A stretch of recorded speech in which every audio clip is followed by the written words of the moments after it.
Toyota Auris sponsors ITV mystery drama. Any attack behind us! You are requested by the highest authority. It's a strange kind of rebel that slaughters his own. There's more to this than simple rebellion. I didn't look for this duty, but for better or worse, I'm responsible for your safety. Stand! The day will be ours. Sean Bean returns in Sharp's Peril, coming soon to ITV1. Griff Rhys-Jones continues on his unique guided tour of the world's greatest cities, Paris is pretty magical. revealing the parts the guidebooks can only hint at. You have to imagine, in 18th century France, there was quite a lot of death, and the cemeteries were getting rather full, so they emptied them out. And they threw all the bones down in these tunnels. Here is essentially the medieval population of Paris. Greatest Cities of the World, Wednesday at 9, ITV1 and online.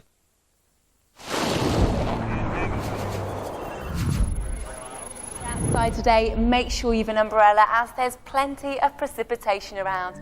Get straight to the point with digital text on ITV. For the latest information fast, just press text. No charges for cards abroad. What are you doing? Sorry? Why don't you charge people for using the cards abroad? Well, because we don't. Oh, we're in the same game, you and me, hey? We tell them it's like a tip. It's like a tip. A tip? Yeah, well, you tip people on holiday, don't you? How are you going to kid out your staff room without tips?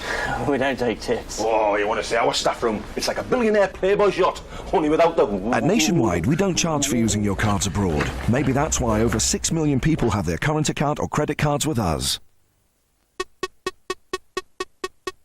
At PC World, we've got the UK's widest choice of free laptops. Sign up to mobile broadband with either 3, T-Mobile or Vodafone and get connected on a free laptop like this featuring Intel Core 2 Duo processor technology. So now you can surf the web anywhere. PC World.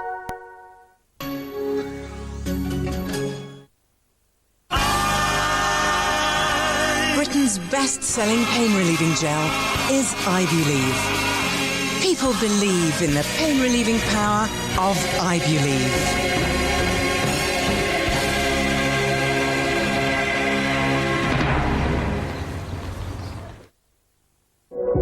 Earwax problems? Otex eardrops are clinically proven to reduce the need for syringing, so you can be clear to hear. Otex.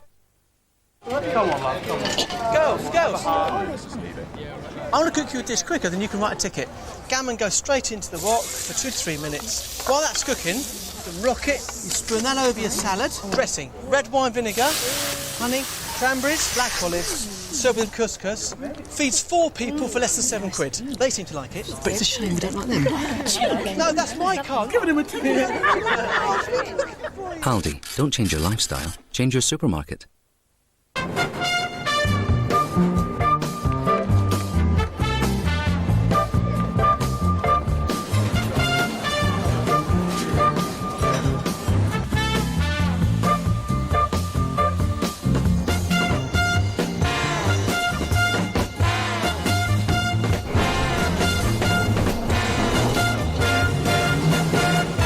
The Game, dedicated to football. Every Monday, only inside the Times. Right, no blubbering today. Let's beat that quote. How about this one, Mike? Oh, I think we can beat that quote. I can beat that quote, boss. There's a lower one out there. I know it. No, I've got it. Well done. From car insurance to credit cards. We're the UK's fastest growing price comparison site. BeatThatQuote.com. Oh, I know what I feel like.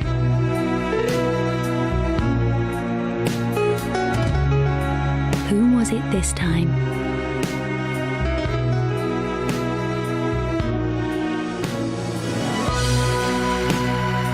I'm glad they don't know about this place.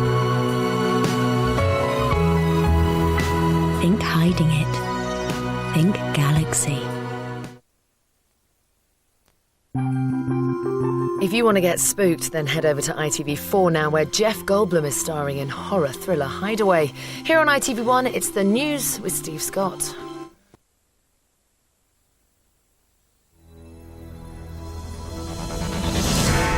Spending for Britain. The Chancellor says he'll build his way out of the economic downturn, pouring billions into major public projects.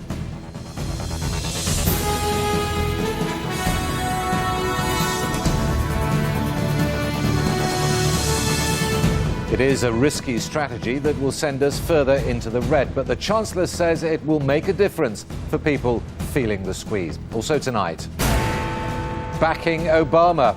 Drama in the US presidential campaign as Colin Powell deserts the Republicans. He has met the standard of being a successful president, being an exceptional president. And paying the penalty why even this lucky break didn't stop Spurs and their manager hitting rock bottom.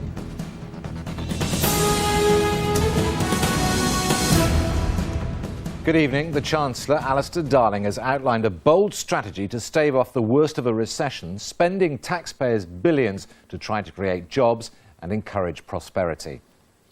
Mr. Darling said public money would be ploughed into building schools, hospitals and housing in the hope it'll kick-start the flagging economy. But it means more borrowing and more debt. Here's our political correspondent, Sally Biddulph. Recession? What recession? As we tighten our belts, for the government it's spend, spend, spend. Money for building projects like Crossrail and the London Olympics, and more investment in housing and small businesses. That's the Chancellor Alistair Darling's plan to prop up Britain's ailing economy, creating jobs as unemployment rises. We know that, for example, you've got tax receipts from things like financial services or from the housing market will fall at a time like this, but that's not the time to end up cutting spending. Quite the reverse. We've got to make sure we keep up that investment to support the economy through a difficult time. But this doesn't come cheap, and because ministers don't want to raise taxes, that means one thing: more borrowing.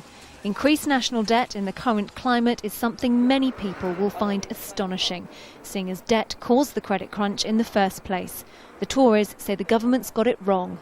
Whatever happened to prudence? Only last year we were being told that there wasn't enough money to honour the police pay settlement that had been agreed, and so I think what we're seeing is that there is no long-term plan from this government. They are having knee-jerk reactions to the situation they've got us into.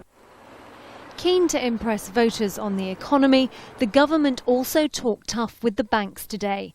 The Treasury said they should repossess less and understand more by showing restraint towards people who face losing their homes. It said it expected them to be lenient, especially as billions of pounds of taxpayers' money had saved them from collapse. On Friday, we'll get the latest figures showing the UK's total economic activity, so what we earn and what we produce. And it's widely expected that those figures will show negative growth for the last quarter. If that remains the same for the next quarter, the next 3 months, then we're officially in a recession. Sally Biddulph, ITV News, Westminster. The Democrats' campaign for the White House was given a huge boost today when one of America's best-known Republicans sensationally swapped sides and backed Barack Obama. The former Secretary of State, Colin Powell, said Senator Obama could make an exceptional president. Jackie Kabler has this report. But today I'm beyond honored. I am deeply humbled to have the support of General Colin Powell. Surrounded by supporters today in North Carolina, Barack Obama acknowledges his newest high-profile fan, Colin Powell, one of the most influential military figures of his generation. A former chief of staff who later, as a politician under Republican, served as Secretary of State under George Bush.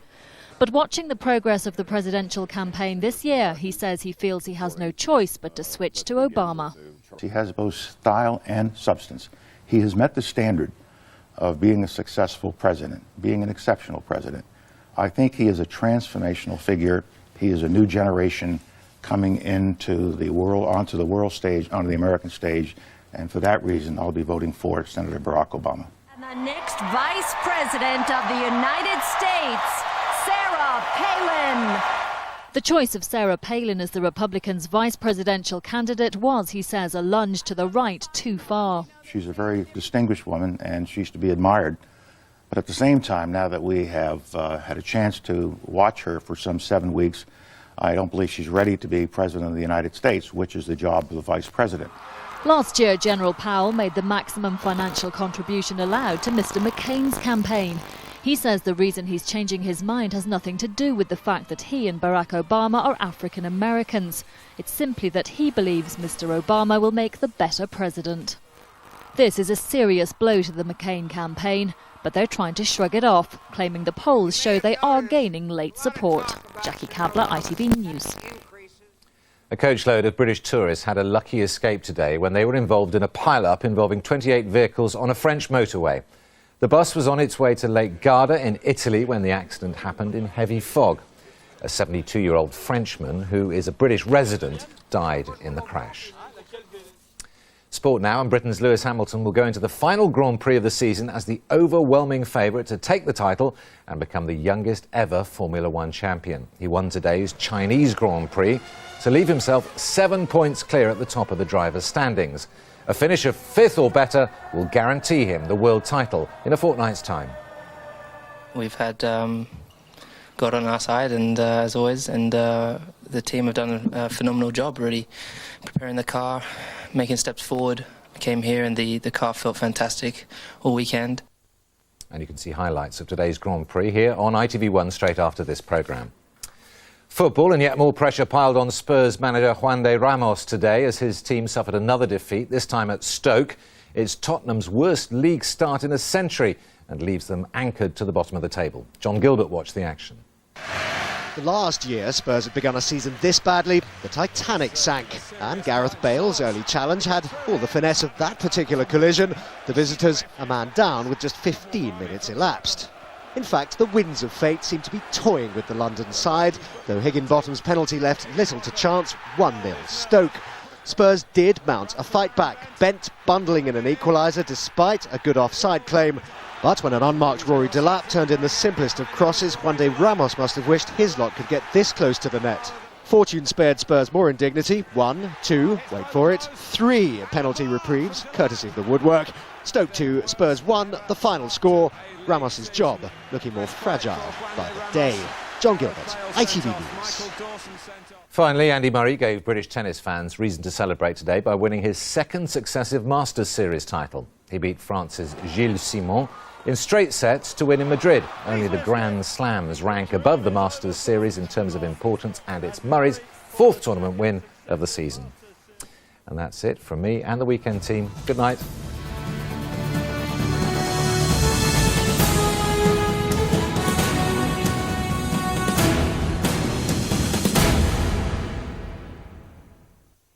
That's your car insurance claim all sorted. You're welcome. Bye. ITV National Weather, sponsored by eSure. Hello, good evening. Some sheltered parts of eastern Scotland or northeast England might get a half-decent day tomorrow. For the rest of us, it looks pretty poor. It's going to be windy everywhere, lots of showers in the north and some more general rain coming across the south. That general rain's been across the north and west today. There's more rain for the north and west through the night tonight. Some heavy downpours to come. The southeast corner may stay mostly dry, but elsewhere it's either rain or showers and windy, gales in places. Temperatures less important really. It's relatively mild, but a windy night for us all. And then tomorrow, well, a lot of rain across England and Wales to start the day. The southeast corner may not be too bad, but the rain is coming in your direction as we go through the day. The general rain moves into the south to be replaced by those sunny spells and blustery showers, and it's windy everywhere. ITV National Weather, sponsored by eSure. Threw a fabulous dinner party last night, but look at this mess. Some cleaners could damage these delicate surfaces, and that wouldn't do for my perfect housewife image. Good job I've got new Flash Clean and Care. Inspired by traditional ingredients, it gives a fantastic clean, yet it won't strip the natural shine off my marble worktop. Even my wooden coffee table comes up a treat. Thank you, Mandy. Oh, come on, you didn't really think I did all the housework, did you? Yet another thing comes clean with Flash. They must be giving away puppies. Puppies? Or fudge. Or something shiny. I mean, why else would people want to go to a bank?